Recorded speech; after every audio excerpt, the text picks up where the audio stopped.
Welcome to Not Milk Never Milk. Subscribe if you're lactose intolerant. You start by finding the reverse lamp wire in the tail harness. This is the power source for the camera.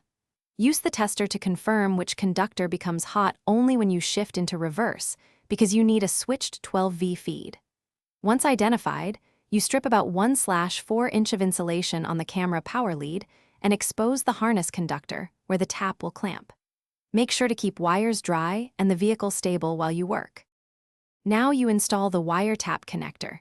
Place the camera power lead into the tap's small channel and lay the vehicle reverse wire in the larger channel so the metal blade sits over both. Use a quality crimper or strong pliers and press until you feel the metal prong penetrate insulation. This creates the electrical contact without cutting the harness. Once done, fold the plastic cover over the connector clip. This protects the joint. Make sure to route the camera cable so it won't rub against edges. Reconnect the negative battery and test immediately.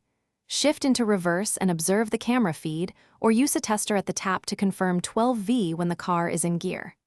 If the camera powers, secure the connector with electrical tape or heat shrink and fasten the cable to the chassis with zip ties to avoid vibration. If you get no power, check the tap contact, verify the ground, and inspect the vehicle's reverse light fuse and continuity. Those are the most common issues to troubleshoot. Thanks for watching. If this was helpful, leave a like and consider subscribing. See you next time.